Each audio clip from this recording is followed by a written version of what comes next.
Hello everyone, welcome to my first VC Live of 2021. The weeks are going quickly already, I have to say.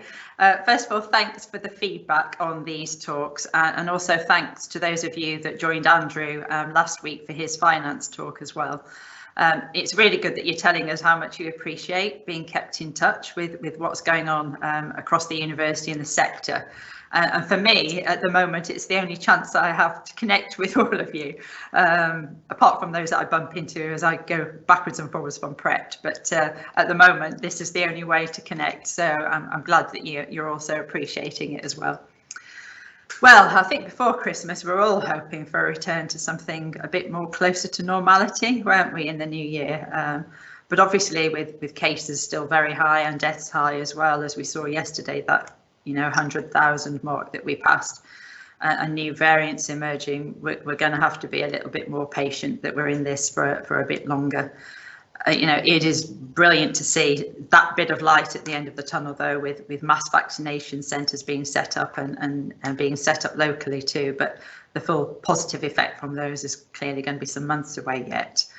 So in my last email last week, I mentioned how much I recognise how difficult the new lockdown is on everybody. And it does actually seem harder than previous lockdowns. I think everyone's finding this one tougher. And I know that many of you are juggling family and work demands on top of everything else. So I take my hat off to all of you daily, I have to say, that are doing that. And I just want to personally encourage you all to talk to your line managers about any additional support that you might need at the moment, because it is difficult, and I don't want anyone to be suffering in silence. I think we're all having to deal with such uncertainty that it is bound to take its toll. But the fact that we still keep pulling together as a community is really good to see. And I think if we get through recognising that we can just do our best under the circumstances right now, that's all anybody can ask. So as well as the here and now, I've talked before about wanting us to focus on the future. And part of my talk today is going to be about our plans for developing the strategy, just to tell you a little bit more about that. And what your role is going to be in that, in ensuring that we continue to be the best we can be, but we're ready to meet the challenges and also opportunities ahead of us. So more of that in a second, but thought I'd just better highlight you quickly on a few major sector developments that have emerged over the past week. Some of you may have noticed that there are quite a number of major papers and announcements that came out from government at the end of last week. And I just wanted to ensure that everyone's up to speed on those. So I'll quickly run through some of the key points. But for me, what came through is it's quite clear that even though we're in the middle of a global pandemic, the government's very keen to push out changes to the sector. So we've got to be ready for these things. So general sector update first then. First of all, COVID. As you know, the government has said that students should stay home and not travel back to university at this time. That's not, and DfE and government have made it clear, it's not because they think there is any concern with teaching on campus because of all the mitigations campuses have in place, but they are worried about this mass movement of students across the UK. We know that there are exceptions, obviously those on clinically based programmes largely, and those who don't have access to resources at home that are allowed to come back. And the idea is that that will be reviewed mid-February. So we've got a couple more weeks to go yet till we find out what's next. There is some discussion in government at the moment about any further relaxation to perhaps allow some more students to come back after the end of February. Perhaps those who are in their final year, PGT students who've on a one-year programme, and maybe those students that have got a high practical content to their courses that they're missing. But we're going to have to wait to see what DfE and government say in the middle of February on that one. You can imagine that all of that has caused huge disappointment amongst our student body, and you can't fail to have noticed sort of the national and indeed local campaigns that we've had from students around three big things. First of all, rent refunds, obviously because they're not allowed to come and use their accommodation that they've been paying for, tuition fee refunds, and also calls for a no detriment guarantee or safety net to ensure that their assessments aren't going to suffer from this prolonged lockdown. On the first one, rent refunds, you are aware, hopefully, that we got approval from VCG and our council to waive rent fees for those that aren't occupying university-owned rooms during this lockdown period. Morally, the right thing to do. Financially, going to cost between £5 and £7 million, so not an easy decision financially, but morally, it's the right thing to do. I guess risky also because if the lockdown continues past February, which could be likely for at least some students, then there'll be further calls to do the same for longer periods. Big demands for tuition fee refunds nationally, as students have not been able to access much face-to-face teaching or on-campus activity anywhere. We've been working obviously with UUK and Russell Group to put together a case for Treasury to ask for help with this, but I don't know if any of you have seen, but recent letters from the OFS and indeed tweets from the Minister a couple of weeks ago firmly places the onus on universities. So if we think, or if students say that they haven't had the experience, they're to go to their university to make that complaint, and any refunds are on the university, has been made very clear. So it's really important that we continue to do all that we can to support students and really focus on delivering their learning outcomes through the way we can deliver at the moment. Big calls from No Detriment from students, and thanks to Tim, Quine and all involved in this, we announced our No Disadvantage guarantee to students. So thanks to all involved in putting that together. It's really good and important that we can still keep our critical research going. I think that's a big improvement on the first lockdown. Testing on campus is going really well for staff and students, and last week you saw that we announced that we've got the capabilities now to offer everybody 2 tests a week, which is fantastic. So thanks to all those that are coming forward for those.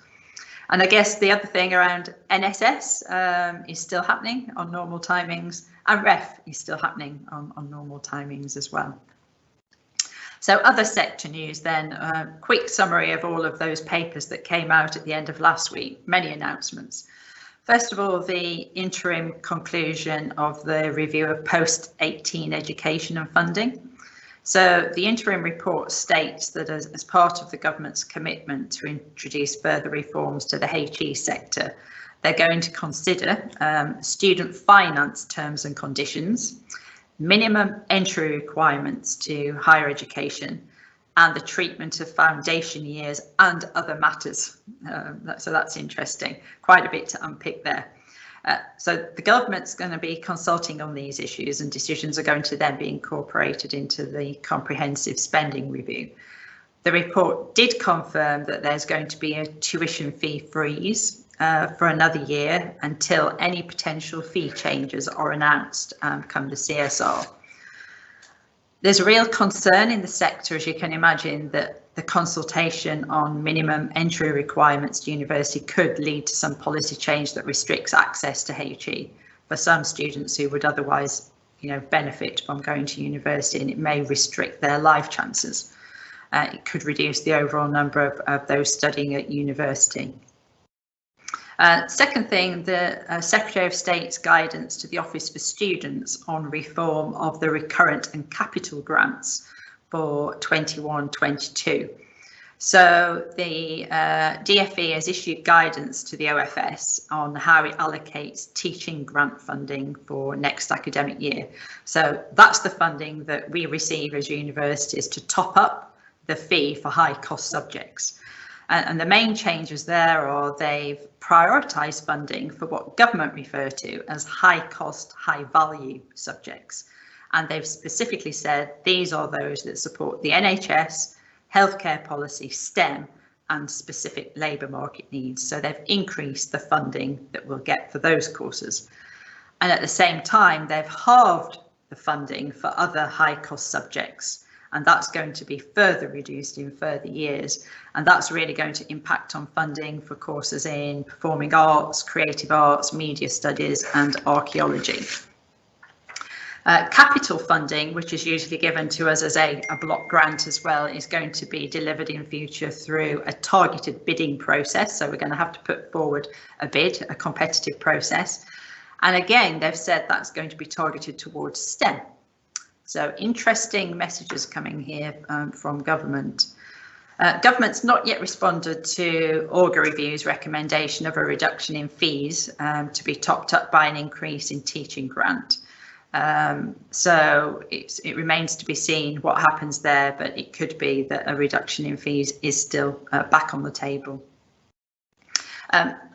Subject level TEF is not going to be taken forward. I think everyone's quite pleased about that.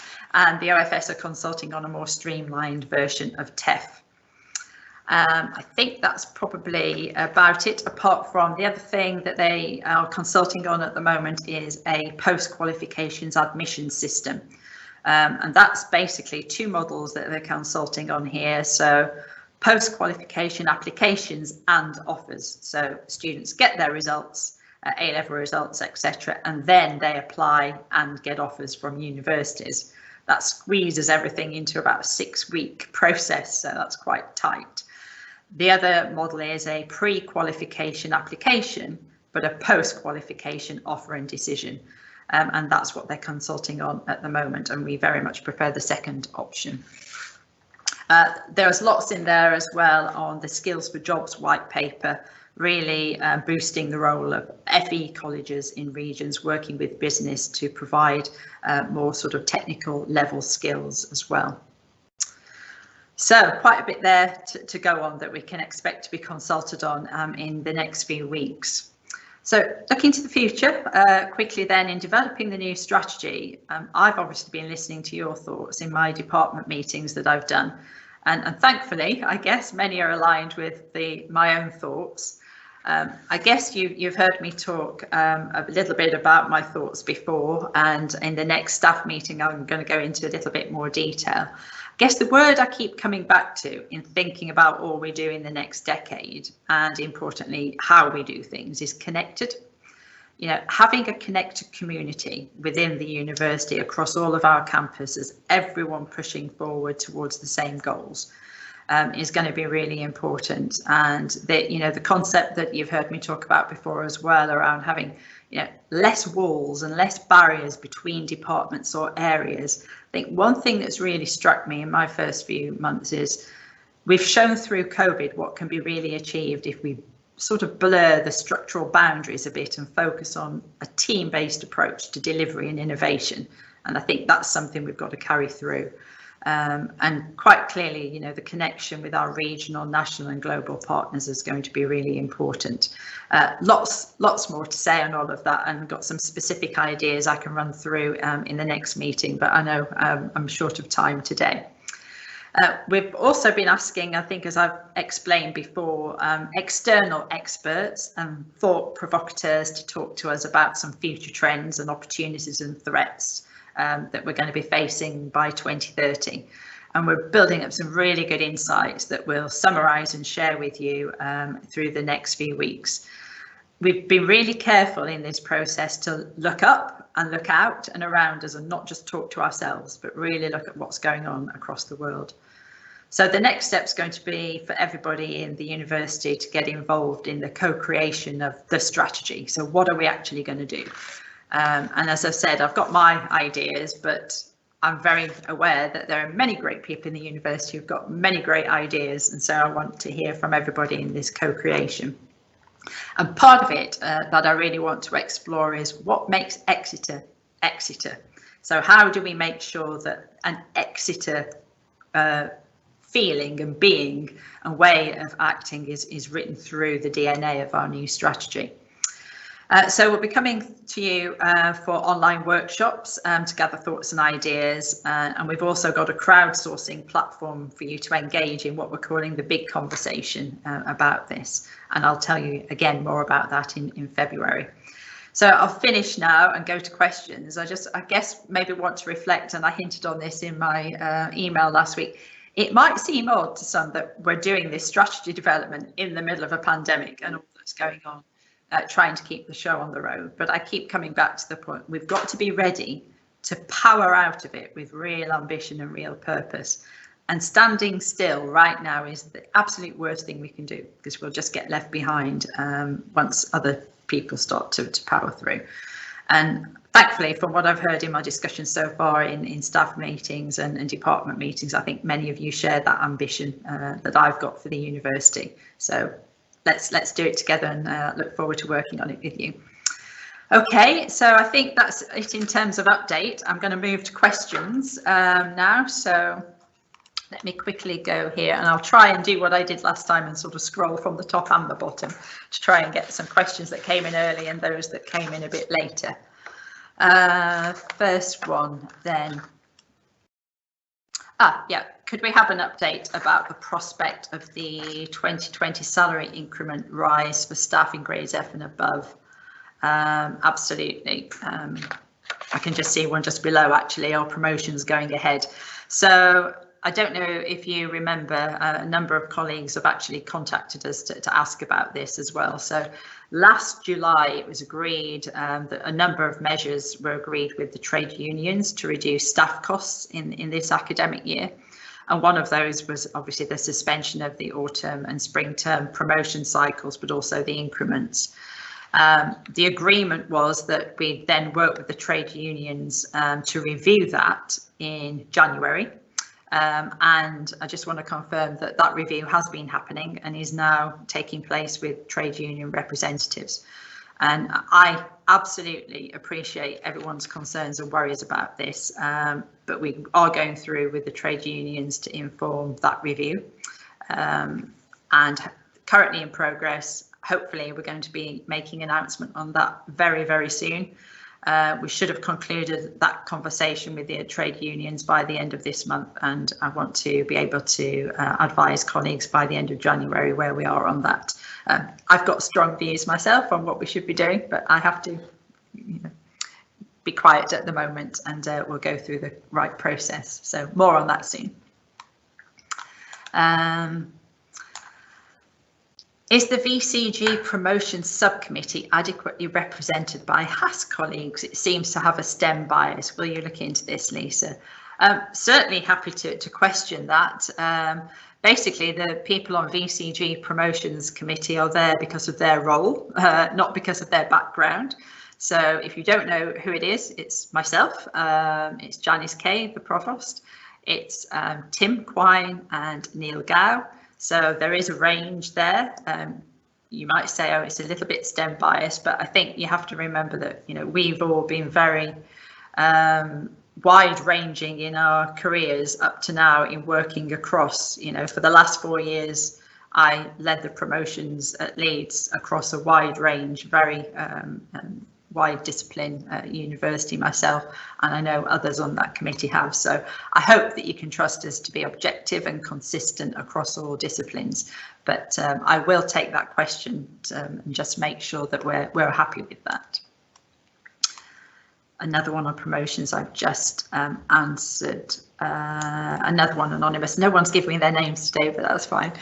With the pandemic looking to be going on longer than initially anticipated, is there any scope for extension of the Enhance project and digital learning developer contracts? Very much so. You're probably aware, maybe you're not, that we're now taking the Enhance project and really reshaping it into what we're calling Global Enhance. So really thinking, all the great things actually that have happened in the last few months and the innovation that we've seen in the way we're delivering our teaching, how can we build on that for the next decade, actually, not only for next year, but for the next decade. So Tim Quine is obviously leading this Global Enhance project. I have no doubt that we are going to need more investment in all things digital over the next decade. It's going to transform the way we deliver education, not only here in Exeter and Cornwall, but across the globe. Digital learning developer contracts specifically, we've actually got a business case which is heading to council on that very topic, because we're very aware that hugely valuable resource, and it'd be a shame not to keep that going. What's your views on graduation 2021? Do you think we'll be offering an in-person experience?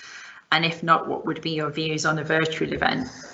If you'd have asked me sort of November last year, I might have been a little bit more optimistic about graduation 2021 this summer.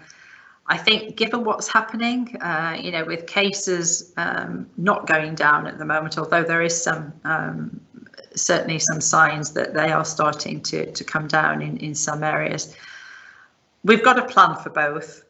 I'm not a betting person, but if you're asking me, what's the likelihood? It's probably unlikely, I think, that we're going to be doing lots and lots of in-person graduation events this summer. Huge shame for everybody, and obviously the people that were hoping to come back from last summer to get their graduations completed. Also very disappointing, but realistically, I think it's pretty unlikely. So we've got a plan for both events. What actions will be taken following the recent staff wellbeing survey? Again, another one hot off the press, actually. The results are in. I'm very aware, because I've been part of that. We're looking at the results right now, and we're hoping by mid-February to get the outcomes of that to staff. And obviously part of that is not just looking at the results, but it's what are we going to do from what we've been hearing. So mid-February, we'll be sharing that with everyone in the community. Ruth, hi Ruth. Last March, all study leave was postponed. Can you confirm that study will once more be available from September, and that those awarded it for last year will be able to take it as previously agreed? I think this has got to be a local decision, actually, rather than me making a blanket decision across the university. I am aware that study leave was postponed, and I know everything that's been going on has been affecting staff all over the university. That we put the adjusting for the differential impact of the coronavirus pandemic policy out to help staff, because we know it's affected particularly research activities. But I think that's something that has to be decided on locally, depending on the circumstances come July and September and what needs to be delivered at a local level. So I think it would be a bit unfair for me to give a blanket university way forward on that. That's really a college level decision. When do you plan for staff to return to the office, and will they still be able to work from home after the pandemic? Another really highly topical question. I guess planning for staff to return to the office, we have to follow government guidelines, as we always have through the whole of this pandemic. As soon as governments say that people can start to go back to the workplace, we'll of course put our guidance in place for that. We'll still be able to work from home after the pandemic. Now, that was some questions in the wellbeing survey were centred around just that. I'll be surprised if we go back to as is for everybody, I have to say. I think this has showed us that we can have a different way of working, and different ways of working are very different for different people. Some hate being at home all the time, some like being at home all the time, some like that blend, and I think we've got to be very open to those different ways of working, definitely as part of our new strategy, but in the short term as well.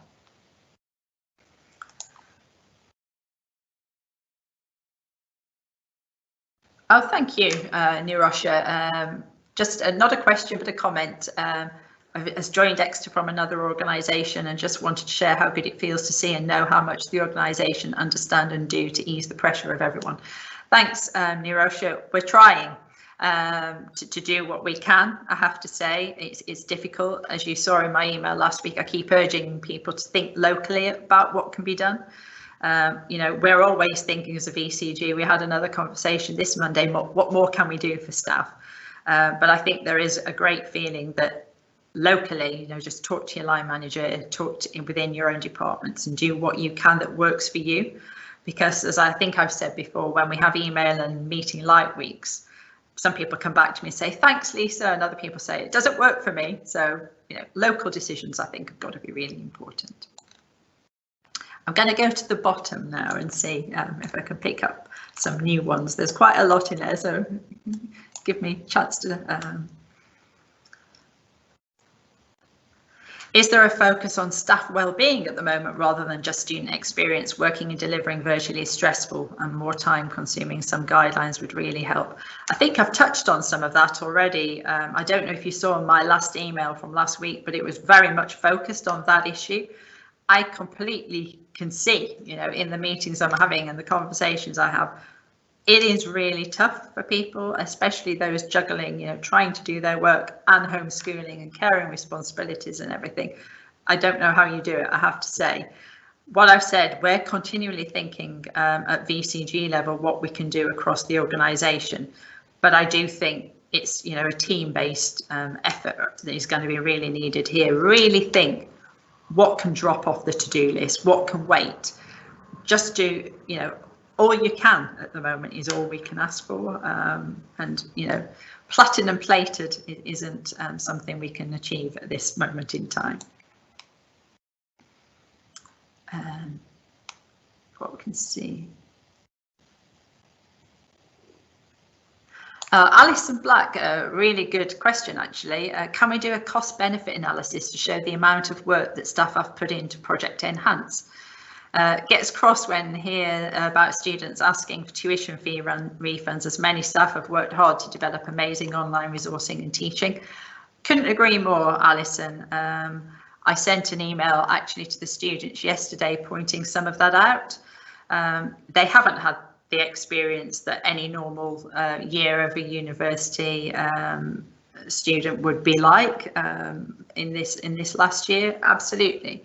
But I can very much see the huge amount of effort that's really gone on to produce some amazing teaching materials to deliver online, and real innovation.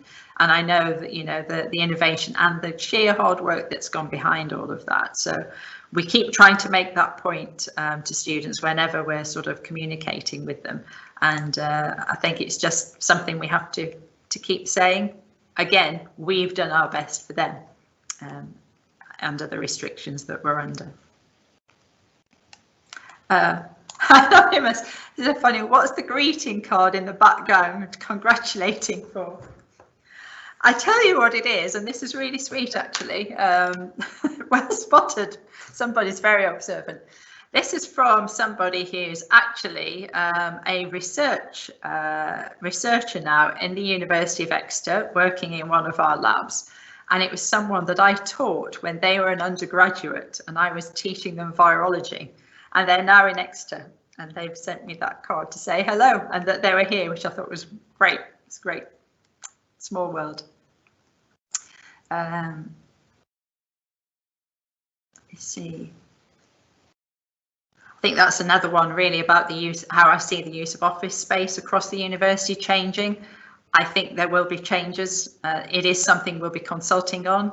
I know as part of the strategy development work, Imelda Rogers has been looking at the future of work and has been consulting quite widely, internationally actually, on future trends. And I do think there'll be some new ideas coming through about how we support staff to work differently in the future. Anonymous, are we preparing for the real possibility that students may not be able to travel to Exeter for September? We are. Again, I think as we've done all the way through this pandemic, we've done sort of different scenario plans for, that's what we're currently thinking now. If more students come back at the end of February, this is the plan. If they can't, this is the plan. If some more can come back after Easter, this is the plan. And I think we do have to be realistic, and we do need to have a plan B in case September there can't be a mass movement of students. I think the teams involved in this have done brilliantly so far in planning all the different scenarios you can think of, and critically responding very, very quickly to government announcements that come, with a few days' notice, if that sometimes, and always have responded brilliantly, very, very quickly. I am going to answer this one very quickly, even though I've just been given the time's up. The new government focus for funding on STEM seems to be another way to cut down funding for the humanities. Will you and Exeter fight for the humanities? Yes, is a big answer to that one. I think Some of it, I think, is just this perception that certain people in government have about humanities. And I just think we have to do as much as we possibly can as a humanities community, but also as a community in total, to make, I think, open eyes in some areas of government as to what the humanities are, the impact they have in all different aspects of life, and impact on the economy, which is what they keep talking about as well. Yeah, I won't get started on that one, but the answer is yes. And anything you can do to help me make those points, do let me know. I've been told time's up. It is 1 o'clock. Sorry, we've not got through all of the questions. I can see quite a lot here, but we'll answer afterwards, as always. Any input, any questions that you don't think have been answered but are burning questions, just email and we'll get back to you as well. So thanks everyone, take care, and thanks for all you're doing. Bye.